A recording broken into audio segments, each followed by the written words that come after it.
Hello everyone, जय हिंद। स्वागत है आपका आपके अपने यूट्यूब चैनल के प्लेटफॉर्म में। आज मैं आपके समक्ष बात कर रहा हूँ रसायन विज्ञान या केमिस्ट्री के महत्वपूर्ण प्रश्नों के संदर्भ में। और ये प्रश्न आपके आने वाली सभी परीक्षाओं के लिए अति महत्वपूर्ण और लाभदायक होंगे, इसलिए इन प्रश्नों को जरूर अंत तक देखें और याद करें। और यदि आपको मेरा वीडियो का कंटेंट अच्छा लगे तो वीडियो को लाइक, शेयर और सब्सक्राइब करना न भूलें। और इसी के साथ मैं अपने वीडियो को स्टार्ट करता हूँ। रसायन विज्ञान। और फर्स्ट क्वेश्चन है कि रसायन विज्ञान का जनक किसे कहा जाता है। इसका आंसर है ऑप्शन ए, लेवाइसियर को। अर्थात रसायन विज्ञान का जनक लेवाइसियर को कहा जाता है, जबकि जीव विज्ञान का जनक अरस्तु महोदय को कहा जाता है। आनुवंशिकी का जनक ग्रेगर जॉन मेंडल को कहा जाता है और भूगोल का जनक हिकेटियस को कहा जाता है। और ये सभी पॉइंट एग्जाम पर्पज की दृष्टि से अति महत्वपूर्ण हैं। और एक बार पुनः रिपीट करता हूँ कि रसायन विज्ञान का जनक लेवाइसियर को कहा जाता है, जीव विज्ञान का जनक अरस्तु को कहा जाता है, आनुवंशिकी का जनक ग्रेगर जॉन मेंडल को कहा जाता है और भूगोल का जनक हिकेटियस को कहा जाता है। और नेक्स्ट महत्वपूर्ण प्रश्न की न्यूट्रॉन की खोज किसने की थी। उसका आंसर है ऑप्शन ए, चैडविक ने। और न्यूट्रॉन की खोज वर्ष 1932 में इंग्लिश वैज्ञानिक जे चैडविक ने की थी, जबकि पोजिट्रॉन की खोज एंडरसन ने की थी। नाभिकीय रिएक्टर की खोज एनरिको फर्मी ने की थी। एक्स किरणों की खोज विलियम रॉन्टजन ने की थी। और एक बार पुनः रिपीट करता हूँ कि न्यूट्रॉन की खोज वर्ष 1932 में इंग्लिश वैज्ञानिक जे चैडविक ने की थी और पोजिट्रॉन की खोज एंडरसन ने की थी। नाभिकीय रिएक्टर की खोज एनरिको फर्मी ने की थी और एक्स किरण की खोज विलियम रॉन्टजन ने की थी। और ये सभी पॉइंट एग्जाम पर्पज की दृष्टि से अति महत्वपूर्ण हैं। और नेक्स्ट महत्वपूर्ण प्रश्न की इलेक्ट्रॉन की खोज किसने की थी। तो इसका आंसर है ऑप्शन ए, जे थॉमसन ने। अर्थात इलेक्ट्रॉन की खोज जे थॉमसन ने की थी। और इलेक्ट्रॉन एक ऋणावेशित कण होता है और इलेक्ट्रॉन किसी भी नाभिक के बाहरी कक्षा में निवास करता है, जबकि नाभिक के बीच में प्रोटॉन और न्यूट्रॉन होते हैं। और नेक्स्ट महत्वपूर्ण प्रश्न की प्रोटॉन की खोज किसने की थी। तो इसका आंसर है ऑप्शन सी, रदरफोर्ड ने। अर्थात प्रोटॉन की खोज रदरफोर्ड ने की थी। और प्रोटॉन एक धनावेशित कण होता है और प्रोटॉन और न्यूट्रॉन परमाणु के नाभिक में होते हैं, जैसे कि इस डायग्राम में दिखाया गया है। जबकि इलेक्ट्रॉन परमाणु की कक्षा में घूमते रहते हैं और परमाणु की कक्षा में होते हैं। और नेक्स्ट महत्वपूर्ण प्रश्न के परमाणुवीय नाभिक की खोज किसने की थी। तो इसका आंसर है ऑप्शन ए, अर्नेस्ट रदरफोर्ड ने। अर्थात परमाणु के नाभिक की खोज अर्नेस्ट रदरफोर्ड ने वर्ष 1911 में की थी। और परमाणु के नाभिक में प्रोटॉन और न्यूट्रॉन होते हैं। और नेक्स्ट महत्वपूर्ण प्रश्न की रेडियो एक्टिविटी का आविष्कार किसने किया था। तो इसका आंसर है ऑप्शन डी, बेक्यूरेल ने। अर्थात रेडियो एक्टिविटी का आविष्कार एंटोइन हेनरी बेक्यूरेल ने किया था। और एंटोइन हेनरी बेक्यूरेल एक फ्रांसीसी भौतिक शास्त्री थे। और एंटोइन हेनरी बेक्यूरेल ने 1896 ईस्वी में रेडियो एक्टिविटी की खोज की थी। और यह खोज उन्होंने अर्थात एंटोइन हेनरी बेक्यूरेल ने इस पूर्व द्वितीय पदार्थों के अध्ययन के दौरान की थी। और नेक्स्ट महत्वपूर्ण प्रश्न के रेडियो सक्रियता का इकाई क्या है। इसका आंसर है ऑप्शन डी, क्यूरी। अर्थात रेडियो सक्रियता का इकाई क्यूरी होता है। और नेक्स्ट महत्वपूर्ण प्रश्न के मेंडलीव के आवर्त सारणी में तत्वों के वर्गीकरण का आधार क्या है। इसका आंसर है ऑप्शन बी, परमाणु भार। और मेंडलीव के अनुसार तत्वों के भौतिक और रासायनिक गुण उनके परमाणु भार के आवर्ती फलन होते हैं। और ये क्वेश्चन कई बार एग्जामों में पूछा जा चुका है। और एक बार पुनः रिपीट करता हूँ कि मेंडलीव के अनुसार तत्वों के भौतिक और रासायनिक गुण उनके परमाणु भार के आवर्ती फलन होते हैं। और नेक्स्ट महत्वपूर्ण प्रश्न के आधुनिक आवर्त नियम के संस्थापक कौन है। तो इसका आंसर है ऑप्शन ए, मोज़ले। अर्थात आधुनिक आवर्त नियम के संस्थापक मोज़ले हैं। और मोज़ले के अनुसार तत्वों के भौतिक और रासायनिक गुण उनके परमाणु संख्या के आवर्ती फलन होते हैं। और ये क्वेश्चन भी कई बार एग्जाम में पूछा जाता है। और एक बार पुनः रिपीट करता हूँ कि मोज़ले के अनुसार तत्वों के भौतिक और रासायनिक गुण उनके परमाणु संख्या के आवर्ती फलन होते हैं। जबकि मेंडलीव महोदय के अनुसार तत्वों के भौतिक और रासायनिक गुण उनके परमाणु भार के आवर्ती फलन होते हैं। और नेक्स्ट महत्वपूर्ण प्रश्न की निम्नलिखित में से किस पदार्थ में कैल्शियम विद्यमान है? तो इसका आंसर है ऑप्शन सी, जिप्सम। और जिप्सम एक खनिज है जिसमें सूक्ष्म तत्व गंधक एवं कैल्शियम प्रचुर मात्रा में पाया जाता है। और रासायनिक संरचना की दृष्टि से यह अर्थात जिप्सम कैल्शियम का सल्फेट है जिसमें जल के 2 अणु उपस्थित होते हैं। और इसका रासायनिक सूत्र अर्थात केमिकल फॉर्मूला CaSO4 × 2H2O होता है। और एक बार पुनः रिपीट करता हूँ कि जिप्सम एक खनिज है जिसमें सूक्ष्म तत्व गंधक एवं कैल्शियम प्रचुर मात्रा में पाया जाता है। और रासायनिक संरचना की दृष्टि से यह अर्थात जिप्सम कैल्शियम का सल्फेट है जिसमें जल के 2 अणु उपस्थित होते हैं। और इसका रासायनिक सूत्र CaSO4 × 2H2O होता है। और नेक्स्ट महत्वपूर्ण प्रश्न की चूना पत्थर का रासायनिक नाम क्या है? तो इसका आंसर है ऑप्शन ए, कैल्शियम कार्बोनेट। और चूना पत्थर एक अवसादी चट्टान है जिसमें अधिकांश मात्रा कैल्शियम कार्बोनेट की होती है।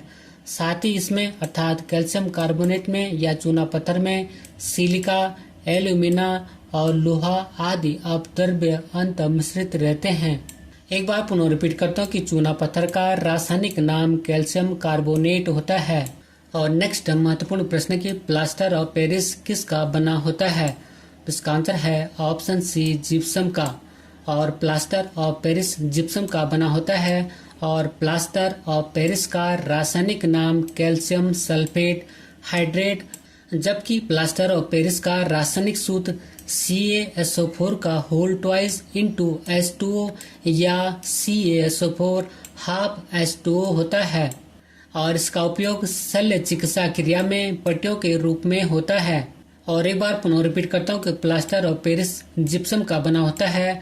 और प्लास्टर ऑफ पेरिस का रासायनिक नाम कैल्शियम सल्फेट हाइड्रेट, जबकि प्लास्टर ऑफ पेरिस का रासायनिक सूत्र CaSO4 का होल ट्वाइस × H2O या CaSO4 हाफ H2O होता है। और ये पॉइंट कई बार एग्जामों में पूछा जाता है कि प्लास्टर ऑफ पेरिस का रासायनिक नाम या रासायनिक सूत्र क्या है। और इसका उपयोग अर्थात प्लास्टर ऑफ पेरिस का उपयोग शल्य चिकित्सा क्रिया में पट्टियों के रूप में होता है। और नेक्स्ट महत्वपूर्ण प्रश्न की मोनोजाइट किसका अयस्क है? तो इसका आंसर है ऑप्शन बी, थोरियम का। अर्थात मोनोजाइट थोरियम का अयस्क है। और मोनोजाइट थोरियम, लेंथेनम और सीरियम का मिश्रण है। और भारत में यह अर्थात मोनोजाइट केरल के तट पर पर्याप्त मात्रा में पाया जाता है। और नेक्स्ट महत्वपूर्ण प्रश्न के निम्नलिखित में से किस खनिज द्वारा लोहा प्राप्त किया जाता है? तो इसका आंसर है ऑप्शन डी, हेमेटाइट के द्वारा। और हेमेटाइट से लोहा प्राप्त होता है, जबकि मोनोजाइट रेत से थोरियम प्राप्त होता है। और पिच ब्लेड से यूरेनियम प्राप्त होता है। और ये पॉइंट कई बार एग्जामों में पूछे जाते हैं। और एक बार पुनः रिपीट करता हूँ कि हेमेटाइट से लोहा प्राप्त होता है। और मोनोजाइट रेत से थोरियम प्राप्त होता है। और पिच ब्लेड से यूरेनियम प्राप्त होता है। और नेक्स्ट महत्वपूर्ण प्रश्न की मिश्र धातु में किस पदार्थ के संयोग से निष्कलंक इस्पात या स्टेनलेस स्टील अचुंबकीय हो जाता है? और इसका आंसर है ऑप्शन सी, निकेल। और मिश्र धातु में निकेल के संयोग से निष्कलंक इस्पात अचुंबकीय हो जाता है। और जबकि अधिक कठोरता प्राप्त करने के लिए इसमें अर्थात निष्कलंक इस्पात में या स्टेनलेस स्टील में कार्बन की अधिक मात्रा मिलाई जाती है। और एक बार पुनः रिपीट करता हूँ कि मिश्र धातु में निकल के संयोग से निष्कलंक इस्पात या स्टेनलेस स्टील अचुंबकीय हो जाता है। और नेक्स्ट महत्वपूर्ण प्रश्न की आधुनिक आवर्त सारणी में तत्वों के वर्गीकरण का आधार क्या है? उसका आंसर है ऑप्शन ए, परमाणु संख्या। अर्थात आधुनिक आवर्त सारणी में तत्वों के वर्गीकरण का आधार परमाणु संख्या है। और आधुनिक आवर्त सारणी के संस्थापक मोजले थे। और नेक्स्ट महत्वपूर्ण प्रश्न की जंग लगने पर लोहे का भार, तो इसका आंसर है ऑप्शन ए, बढ़ता है। अर्थात जंग लगने पर लोहे का भार बढ़ता है। और जंग लगने पर लोहे का भार बढ़ता है क्योंकि लोहे में जंग उस समय लगता है जब आर्द्रता की उपस्थिति में लोहा ऑक्सीजन से रासायनिक अभिक्रिया करके लौह ऑक्साइड में परिवर्तित हो जाता है और लोहे का भार उतना ही बढ़ता है जितनी ऑक्सीजन वह ग्रहण करता है। अर्थात लोहे का भार उतना ही बढ़ता है जितना कि वह ऑक्सीजन को ग्रहण करता है। और नेक्स्ट महत्वपूर्ण प्रश्न कि निम्नलिखित में से किसे शुष्क बर्फ कहते हैं? तो इसका आंसर है ऑप्शन ए ठोस कार्बन डाइऑक्साइड को। और ठोस कार्बन डाइऑक्साइड को शुष्क बर्फ या शुष्क हिम या सूखा बर्फ कहा जाता है और यह गर्म करने पर सीधे ही गैस में परिवर्तित हो जाता है और इसका उपयोग आइसक्रीम के निर्माण में तथा प्रभावकारी शीतलक के रूप में किया जाता है। एक बार पुनः रिपीट करता हूँ कि ठोस कार्बन डाइऑक्साइड को शुष्क बर्फ, शुष्क हिम या सूखा बर्फ कहा जाता है और यह गर्म करने पर सीधे ही गैस में परिवर्तित हो जाता है और इसका उपयोग अर्थात कार्बन डाइऑक्साइड का उपयोग आइसक्रीम निर्माण में तथा प्रभावकारी शीतलक के रूप में किया जाता है। और नेक्स्ट महत्वपूर्ण प्रश्न कि नीला थोथा क्या है? तो इसका आंसर है ऑप्शन ए कॉपर सल्फेट। और नीला थोथा कॉपर एवं सल्फेट का यौगिक है और इसका सूत्र अर्थात इसका रासायनिक सूत्र CuSO4 × 5H2O होता है और नीला थोथा को तूतिया भी कहा जाता है। और नेक्स्ट महत्वपूर्ण प्रश्न की भूपर्पट्टी पर द्रव्यमान प्रतिशत के रूप में निम्नलिखित में से कौन सा सर्वाधिक मात्रा में पाया जाता है? इसका आंसर है ऑप्शन बी ऑक्सीजन। अर्थात पृथ्वी की भूपर्पट्टी पर द्रव्यमान प्रतिशत के रूप में ऑक्सीजन की मात्रा सर्वाधिक रूप से पाई जाती है, जबकि पृथ्वी की भूपर्पट्टी पर सबसे प्रचुर मात्रा में पाई जाने वाली धातु एल्यूमिनियम है। और नेक्स्ट महत्वपूर्ण प्रश्न कि निम्न में से किस धातु को प्राप्त करने हेतु बॉक्साइट अयस्क है? तो उसका आंसर है ऑप्शन ए एल्यूमिनियम। अर्थात एल्यूमिनियम धातु को प्राप्त करने हेतु बॉक्साइट अयस्क है, या यह भी कह सकते हैं कि बॉक्साइट एल्यूमिनियम का अयस्क है। और क्रायोलाइट, कोरंडम और डायस्पोर भी एल्यूमिनियम के अयस्क हैं और यह भी कई बार पूछा जाता है कि एल्यूमिनियम के अयस्क क्या है? तो एल्यूमिनियम के अयस्क हैं बॉक्साइट, क्रायोलाइट, कोरंडम और डायस्पोर और इनके रासायनिक सूत्र भी कई बार एग्जामों में पूछे जाते हैं। और नेक्स्ट महत्वपूर्ण प्रश्न कि पीतल में कौन सी धातुओं का संयोग होता है? तो इसका आंसर है ऑप्शन डी तांबा एवं जस्ता। अर्थात पीतल में तांबा और जस्ता धातुओं का संयोग होता है और इसे याद करने के रूप में आप पिताजी कूट का भी प्रयोग कर सकते हैं, जैसे पी से पीतल, त से तांबा और ज से जस्ता। और नेक्स्ट महत्वपूर्ण प्रश्न कि निम्नलिखित में से किसने भारी पानी की खोज की थी? इसका आंसर है ऑप्शन डी H.C. उरे या हेराल्ड क्लेटन उरे ने। अर्थात भारी पानी की खोज हेराल्ड क्लेटन उरे ने की थी और भारी पानी के खोजकर्ता अमेरिकी भौतिक रसायनज्ञ हेराल्ड क्लेटन उरे को वर्ष 1934 में रसायन विज्ञान का नोबेल पुरस्कार प्राप्त हुआ था और भारी पानी का रासायनिक सूत्र D2O होता है। नेक्स्ट महत्वपूर्ण प्रश्न कि जल के लिए pH मान होता है, तो उसका आंसर है ऑप्शन डी लगभग 7। अर्थात जल का pH मान 7 होता है क्योंकि जल को उदासीन माना जाता है जिसका कि pH मान लगभग 7 होता है। और नेक्स्ट महत्वपूर्ण प्रश्न कि भोपाल गैस त्रासदी निम्नलिखित में से किसके रिसाव के कारण हुई थी? उसका आंसर है ऑप्शन ए मिथाइल आइसोसाइनेट। अर्थात भोपाल गैस त्रासदी मिथाइल आइसोसाइनेट गैस के रिसाव के कारण हुई थी और ये क्वेश्चन कई बार एग्जामों में पूछा जाता है। और नेक्स्ट महत्वपूर्ण प्रश्न कि प्रथम विश्व युद्ध में निम्नलिखित में से किस एक का रासायनिक आयुध के रूप में प्रयोग किया गया था? अर्थात रासायनिक हथियार के रूप में प्रयोग किया गया था। इसका आंसर है ऑप्शन डी मस्टर्ड गैस। और प्रथम विश्व युद्ध में मस्टर्ड गैस को रासायनिक आयुध या रासायनिक हथियार के रूप में प्रयोग किया गया था और इस मस्टर्ड गैस का रासायनिक सूत्र C4H8Cl2S होता है और इसका रासायनिक नाम डाइक्लोरो डाइएथिल सल्फाइड होता है और यह एक जहरीली गैस होती है और शुद्ध मस्टर्ड गैस कमरे के तापमान पर एक रंगहीन गाढ़ा चिपचिपा दर होता है। और एक बार पुनः रिपीट करता हूँ कि प्रथम विश्व युद्ध में मस्टर्ड गैस को रासायनिक हथियार या आयुध के रूप में प्रयोग किया गया था और इसका रासायनिक नाम डाइक्लोरो डाइएथिल सल्फाइड होता है, जबकि मस्टर्ड गैस का रासायनिक सूत्र C4H8Cl2S होता है। और नेक्स्ट महत्वपूर्ण प्रश्न की फोटोग्राफी में अस्थायीकरण के रूप में प्रयुक्त होने वाला रसायन है, तो इसका आंसर है ऑप्शन डी सोडियम थायोसल्फेट। अर्थात फोटोग्राफी में अस्थायीकरण के रूप में प्रयुक्त होने वाला रसायन सोडियम थायोसल्फेट है और सोडियम थायोसल्फेट रसायन का प्रयोग फोटोग्राफी में नेगेटिव एवं पॉजिटिव के अस्थायीकरण में होता है और इसका प्रयोग चांदी और सोने के निष्कर्षण या एक्सट्रैक्शन में भी किया जाता है। और नेक्स्ट महत्वपूर्ण प्रश्न की फोटोग्राफी में कौन सा अम्ल प्रयोग किया जाता है, तो इसका आंसर है ऑप्शन बी ऑक्जेलिक अम्ल। अर्थात फोटोग्राफी में ऑक्जेलिक अम्ल का प्रयोग किया जाता है और फोटोग्राफी में सोडियम थायोसल्फेट विलेन के रूप में प्रयोग किया जाता है और इसे हाइपोविलेन भी कहते हैं। और सोडियम थायोसल्फेट का रासायनिक सूत्र Na2S2O2 होता है और जबकि श्वेत श्याम फोटो या ब्लैक एंड व्हाइट फोटो में सिल्वर ब्रोमाइड का प्रयोग किया जाता है और इस सिल्वर ब्रोमाइड का रासायनिक सूत्र AgBr होता है। एक बार पुनः रिकॉल करता हूँ कि फोटोग्राफी में विलेन के रूप में सोडियम थायोसल्फेट का प्रयोग किया जाता है और इसे हाइपोविलेन भी कहते हैं और इसका रासायनिक सूत्र Na2S2O2 होता है, जबकि श्वेत श्याम फोटो या ब्लैक एंड व्हाइट फोटो में सिल्वर ब्रोमाइड का प्रयोग किया जाता है। और नेक्स्ट महत्वपूर्ण प्रश्न की ठोस कपूर के वाष्प बनने की क्रिया को कहते हैं, तो इसका आंसर है ऑप्शन डी ऊर्ध्वपातन।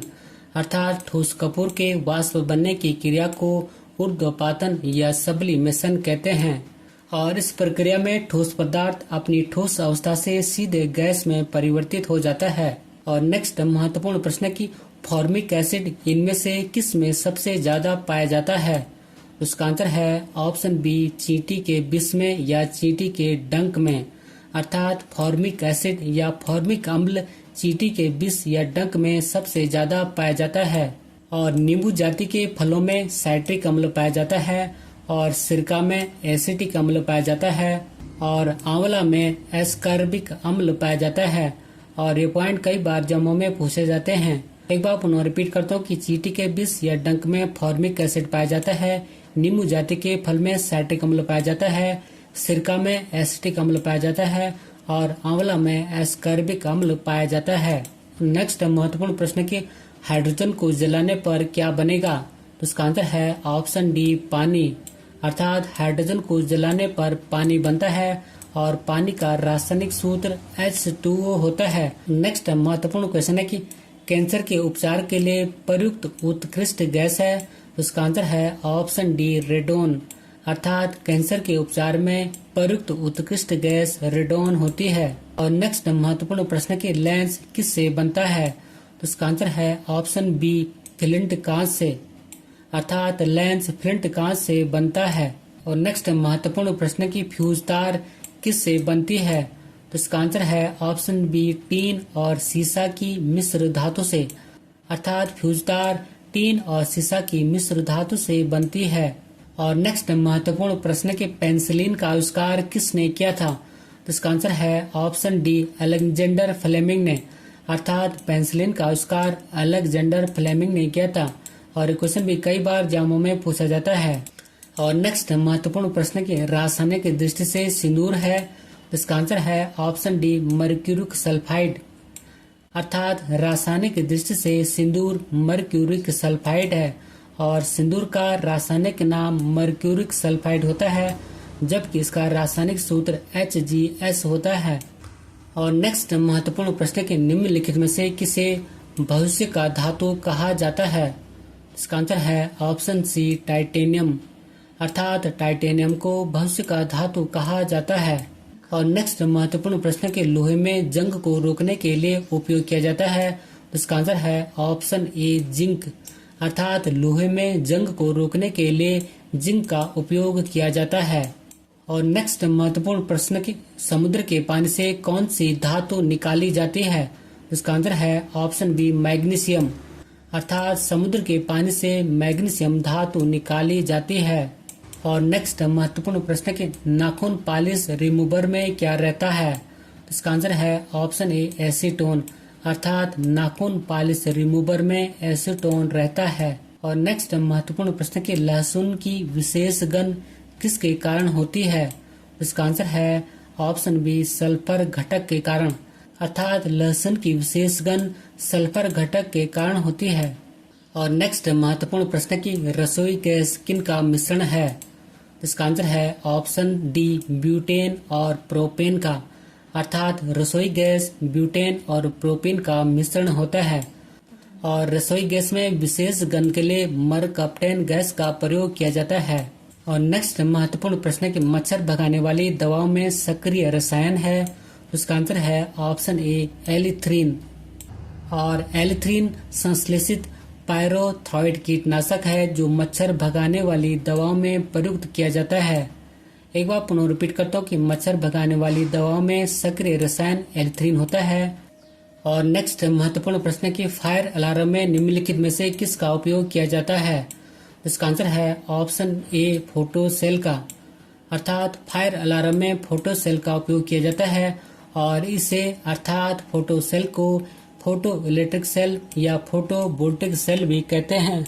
और फोटो सेल प्रकाश विद्युत प्रभाव का एक तकनीकी अनुप्रयोग है और यह प्रकाश ऊर्जा को विद्युत ऊर्जा में परिवर्तित कर देता है। और एक बार पुनः रिपीट करता हूँ कि फायर अलार्म में फोटो सेल का उपयोग किया जाता है और इसे फोटो इलेक्ट्रिक सेल या फोटो वोल्टिक सेल भी कहते हैं और यह प्रकाश ऊर्जा को विद्युत ऊर्जा में परिवर्तित करता है। और नेक्स्ट महत्वपूर्ण प्रश्न के रेडियोधर्मी डेटिंग एक प्रक्रिया है जिससे मापा जा सकता है। तो इसका आंसर है ऑप्शन ए चट्टानों की उम्र। और रेडियोधर्मी डेटिंग प्रक्रिया की सहायता से चट्टानों की आयु का पता लगाया जाता है।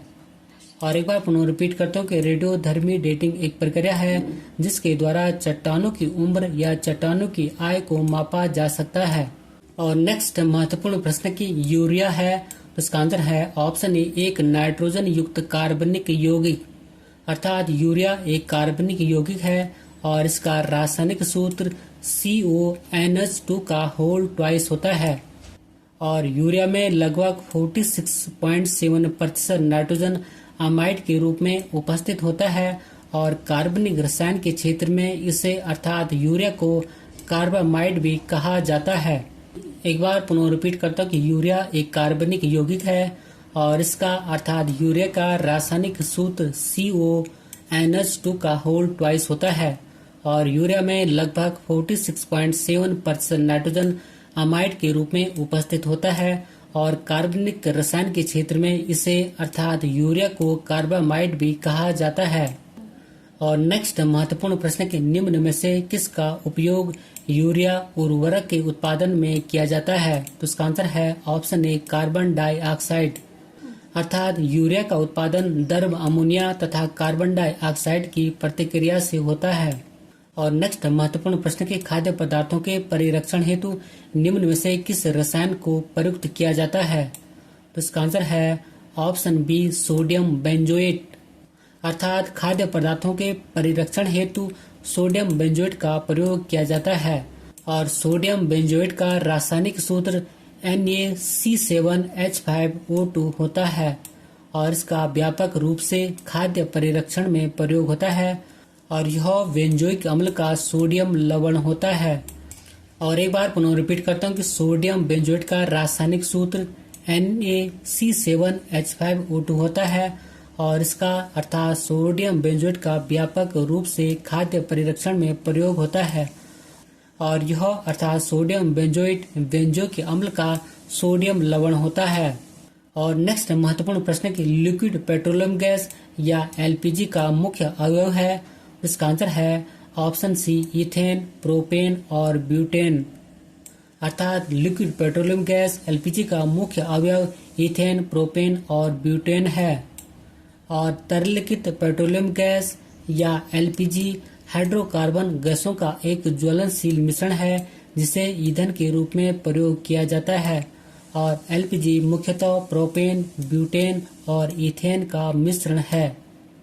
और नेक्स्ट महत्वपूर्ण प्रश्न की बायोगैस का मुख्य घटक है, तो इसका आंसर है ऑप्शन डी मीथेन। अर्थात बायोगैस का मुख्य घटक मीथेन है और ऑक्सीजन की अनुपस्थिति में किसी कार्बनिक पदार्थ के जैविक विखंडन से उत्पन्न गैस बायोगैस कहलाती है। और बायोगैस के मुख्य संगठक मीथेन एवं कार्बन डाइऑक्साइड होते हैं। और यह भी कई बार जम्मू में पूछा जाता है कि बायोगैस का मुख्य संगठक क्या है, तो इसका आंसर होगा मीथेन एवं कार्बन डाइऑक्साइड। मीथेन का सूत्र CH4 होता है और कार्बन डाइऑक्साइड का सूत्र CO2 होता है। और नेक्स्ट महत्वपूर्ण प्रश्न है और प्रश्न में कई बार जम्मू में पूछा जाता है।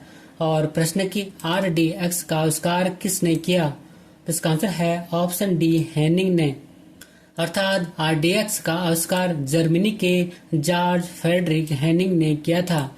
और RDX का पूरा नाम रिसर्च एंड डेवलपमेंट एक्सप्लोसिव या अनुसंधान विभाग विस्फोटक होता है। और RDX का रासायनिक नाम साइक्लो ट्राइमिथाइलिन ट्राइनाइट्रोमाइन होता है।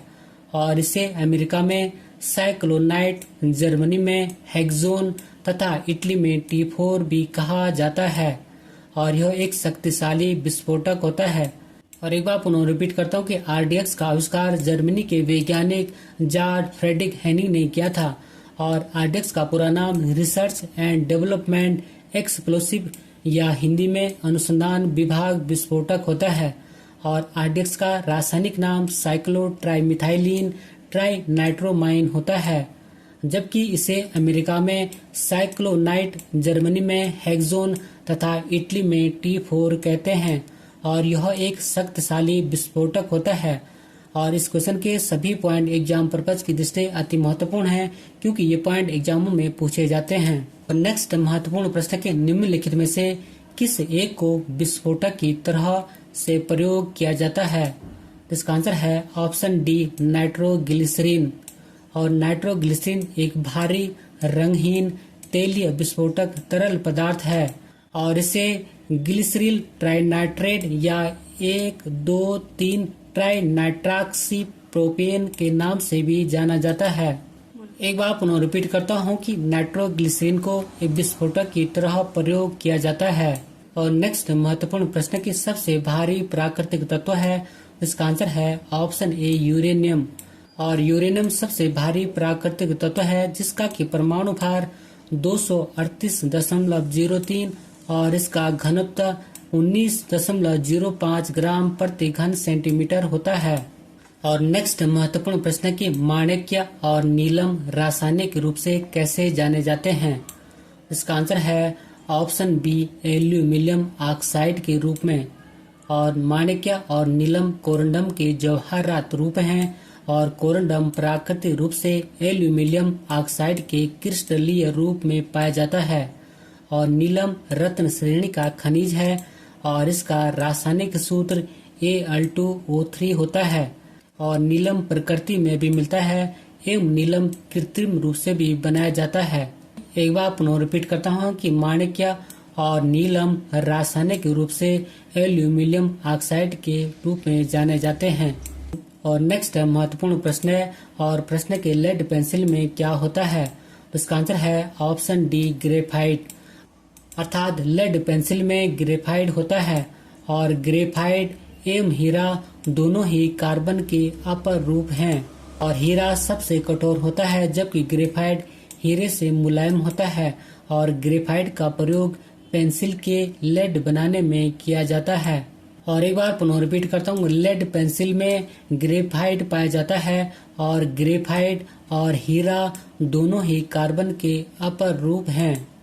और नेक्स्ट महत्वपूर्ण प्रश्न की और प्रश्न में कई बार जम्मू में पूछा जा चुका है। और प्रश्न की कोयले के निम्नलिखित प्रकारों में से किस एक में शेष प्रकारों की अपेक्षा अधिक प्रतिशत कार्बन अंश होता है, तो इसका आंसर है ऑप्शन डी एंथ्रासाइट। और एंथ्रासाइट कोयले की सबसे उत्तम कोटि है और इसमें कार्बन की मात्रा 85% से अधिक रहती है। और जबकि पीट कोयला सबसे निम्न कोटि का कोयला होता है। और ये दोनों पॉइंट एग्जाम पर्पज की दृष्टि से अति महत्वपूर्ण हैं। और नेक्स्ट महत्वपूर्ण प्रश्न के गहरे समुद्र के गोताखोर निम्न में से किस एक गैस मिश्रण का उपयोग करते हैं? तो इसका आंसर है ऑप्शन ए हीलियम ऑक्सीजन मिश्रण का। अर्थात गहरे समुद्र के गोताखोर हीलियम ऑक्सीजन गैस मिश्रण का उपयोग करते हैं। और नेक्स्ट महत्वपूर्ण प्रश्न की और प्रश्न कई बार एग्जामों में पूछा जाता है। और प्रश्न के निम्नलिखित में से कौन सा हास्य गैस या लाफिंग गैस के रूप में प्रयुक्त होता है? उसका आंसर है ऑप्शन ए नाइट्रस ऑक्साइड। और नाइट्रस ऑक्साइड जिसका कि रासायनिक सूत्र N2O होता है को हास्य गैस या लाफिंग गैस कहते हैं। और इसे सूंघने से हंसी आती है और इसे शल्य चिकित्सा क्रिया के समय निश्चेतक के रूप में अर्थात बेहोशी के रूप में भी प्रयोग किया जाता है। और नेक्स्ट और महत्वपूर्ण प्रश्न है और प्रश्न जो है कई बार एग्जामों में पूछा जा चुका है। और प्रश्न के निम्नलिखित में से किस एक को स्ट्रेंजर गैस भी कहते हैं? तो इसका आंसर है ऑप्शन सी जिनोन। और हवा से भारी जिनोन जिसका कि रासायनिक सूत्र XE होता है गैस को स्ट्रेंजर गैस भी कहते हैं। और इसका परमाणु क्रमांक 54 होता है। और इस गैस की खोज विलियम रामसे एवं मॉरिस ट्रेवर्स ने 1898 ईस्वी में की थी। और इसकी वायुमंडल में मात्रा कम होती है। एक बार पुनः रिपीट करता हूँ कि हवा से भारी जिनोन गैस को स्ट्रेंजर गैस भी कहते हैं। और इसका परमाणु क्रमांक 54 होता है। और इस गैस की खोज विलियम रामसे एवं मॉरिस ट्रेवर ने 1898 ईस्वी में की थी। और इसकी वायुमंडल में मात्रा कम होती है। और नेक्स्ट महत्वपूर्ण प्रश्न की अंगूर में कौन सा अम्ल पाया जाता है? तो इसका आंसर है ऑप्शन ए टार्ट्रिक अम्ल। अर्थात टार्ट्रिक अम्ल जो है इमली में, अंगूर में, कच्चे आम आदि में पाया जाता है। जबकि लैक्टिक अम्ल या लैक्टिक एसिड खट्टे दूध या दही में पाया जाता है। और साइट्रिक अम्ल या साइट्रिक एसिड नींबू में, संतरा में और नारंगी में पाया जाता है। और एसिटिक अम्ल या एसिटिक एसिड जो है सिरका एवं अचार में पाया जाता है। और एक बार पुनः रिपीट करता हूँ कि टार्ट्रिक अम्ल जो है इमली में, अंगूर में और कच्चे आम में पाया जाता है। जबकि लैक्टिक अम्ल खट्टे दूध और दही में पाया जाता है। और साइट्रिक अम्ल जो है नींबू में, संतरा में और नारंगी में पाया जाता है। जबकि एसिटिक अम्ल सिरका एवं अचार में पाया जाता है। और नेक्स्ट महत्वपूर्ण प्रश्न है और प्रश्न में कई बार एग्जामों में पूछा जाता है। और प्रश्न की सुरक्षा की दृष्टि से खाने पकाने वाली LPG गैस सिलेंडर में क्या भरकर गैस को गंध से युक्त बनाया जाता है? तो इसका आंसर है ऑप्शन ए मरकैप्टन गैस। अर्थात सुरक्षा की दृष्टि से खाने पकाने वाली LPG गैस सिलेंडर में मरकैप्टन गैस भरकर गैस को गंध युक्त बनाया जाता है। और अंत में एक महत्वपूर्ण अभ्यास प्रश्न आपके लिए है जिसका कि आपको कमेंट्स बॉक्स में उत्तर देना है। और प्रश्न के मेंडलीव के आवर्त सारणी में तत्वों का वर्गीकरण का आधार क्या है? और इसी क्वेश्चन के साथ अपनी वीडियो को समाप्त करता हूं। यदि आपको मेरा वीडियो का कंटेंट अच्छा लगे तो वीडियो को लाइक, शेयर और सब्सक्राइब करें। मिलते हैं जल्दी नेक्स्ट वीडियो में। Thank you for watching. God bless you. जय हिंद।